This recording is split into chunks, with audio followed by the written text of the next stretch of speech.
और हम विश्वास के साथ कह सकते हैं कि लोकतांत्रिक व्यवस्था के प्रति आपके द्वारा समय समय पर सदन को जिन मुद्दों को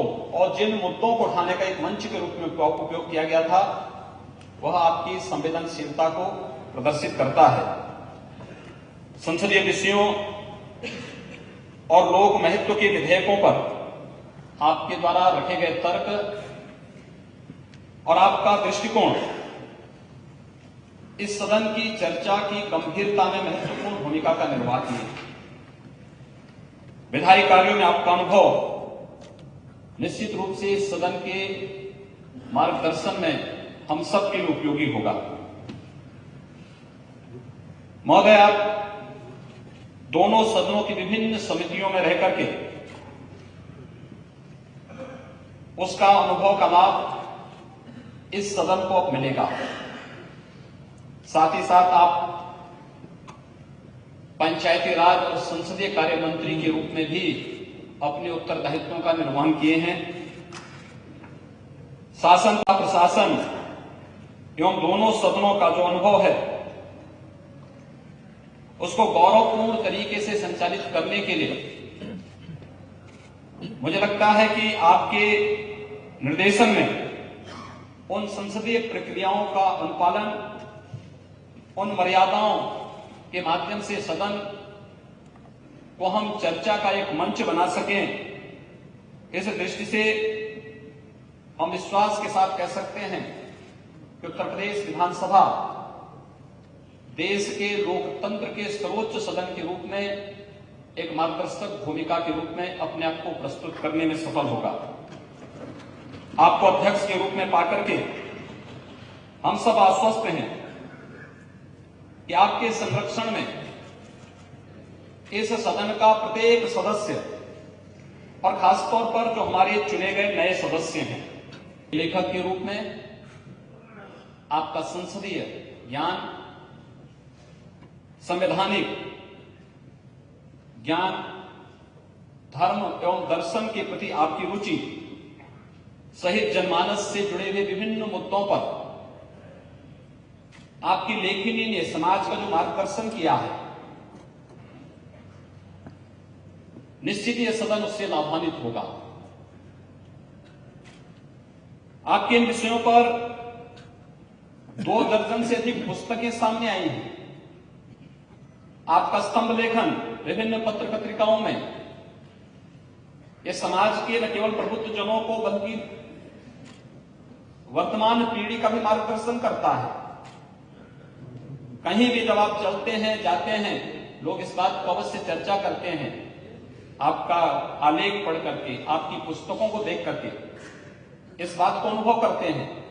कि क्या हृदय नयन दीक्षित यही हैं। लोगों के अंदर एक जिज्ञासा होती है और मैं मानता हूं लेखन का कार्य और सार्वजनिक जीवन में कार्य करने वाले व्यक्ति के लिए लेखन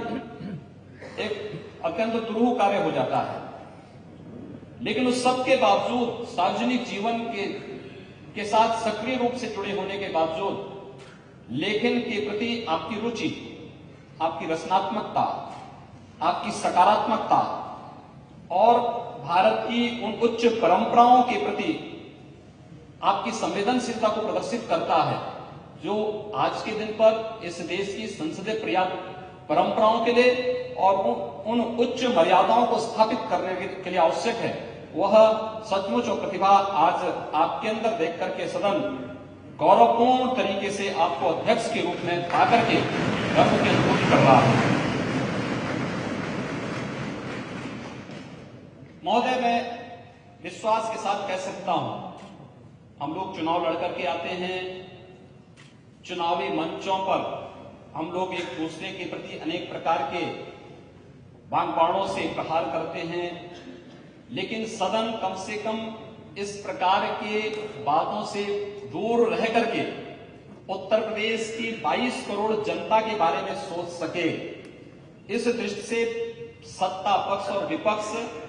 लोकतंत्र के 2 महत्वपूर्ण स्तंभ हैं और दोनों मिलकर के कार्य कर सकें। हमारा लक्ष्य एक ही हो कि हम उस उद्देश्य की प्राप्त करने के लिए कार्य कर सकें जिसके लिए जनता ने हमें चुना है। और उस दृष्टि से लोकतंत्र में कहीं भी ये ना लगे कि हमारे साथ भेदभाव है क्योंकि हम विपक्ष के हैं, इस प्रकार की स्थिति न होने पाए। हम लोग इस बात के लिए मैं पूरी मजबूती के साथ पूरे सदन को आश्वस्त करता हूं कि यह सरकार इस दृष्टि से आपके मार्गदर्शन में कहीं भी इस प्रकार की बातों को सामने नहीं आने देगी। भारत के लोकतांत्रिक परंपराओं के प्रति, उन मूल्यों, उन आदर्शों के प्रति जिनको लेकर के आज हम सब यहां पर उपस्थित हुए हैं,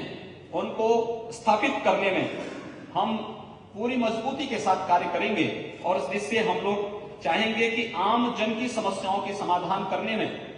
हमें अपने विपक्षी बंधुओं का भी भरपूर सहयोग चाहिए। हमें विश्वास है कि जो कार्य आज यहां पर अध्यक्ष के सर्वसम्मत निर्वाचन के माध्यम से प्रस्तुत हुआ है, यह लोकतंत्र की सर्वोच्च और आदर्श परंपराओं में से एक है कि सबने मिलकर के एक साथ, जब हम लोग कल नामांकन कर रहे थे तो सभी लोग एक साथ मिलकर के वहां पर गए थे और हम लोगों ने एक साथ नामांकन वहां पर आपके भरवाने में योगदान किया था। हम लोग इस बात को मानते थे कि आने वाले समय में भी जब यह सदन चले, उत्तर प्रदेश की विधानसभा, अगर उत्तर प्रदेश की हम बात करेंगे तो मुझे लगता है कि देश के, दुनिया के अंदर हम देखेंगे तो देशों की तुलना में दुनिया के 6 नंबर का देश उत्तर प्रदेश होता है। 22 करोड़ की आबादी, लेकिन जब हम विकास की दर को देखते हैं, उत्तर प्रदेश की आम जन की समस्या को देखते हैं, हम लोगों को लगता है कि हम बहुत पीछे हैं। क्या यह हो सकता है कि जनता ने अगर हमें चुना है तो सदन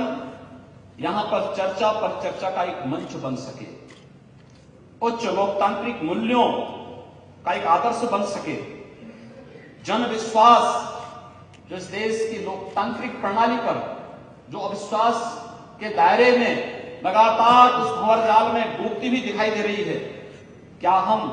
एक बार उन जन विश्वास पर खरा उतरने का प्रयास कर पाएंगे? यह एक उत्तरदायित्व आपके मार्गदर्शन में उत्तर प्रदेश की नवगठित विधानसभा के ऊपर आने जा रहा है और इस पर आपका मार्गदर्शन पूरे सदन के लिए पाते होगा। इस दृष्टि से मैं एक बार पुनः आपका अभिनंदन कर रहा हूं महोदय। इस गौरवपूर्ण पद पर आपका सर्वसम्मत से निर्वाचन पर मैं एक बार पुनः अपने इस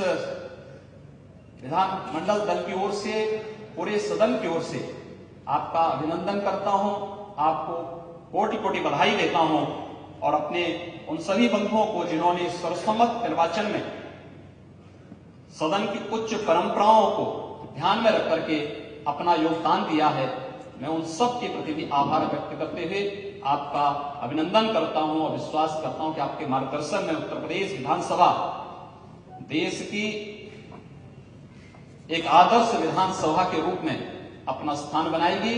और उत्तर प्रदेश को हम देश के अग्रणी राज्यों में स्थापित करने में सफल होंगे। बहुत बहुत धन्यवाद।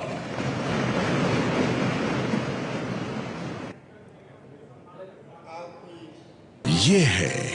एबीपी न्यूज, आपको रखे आगे।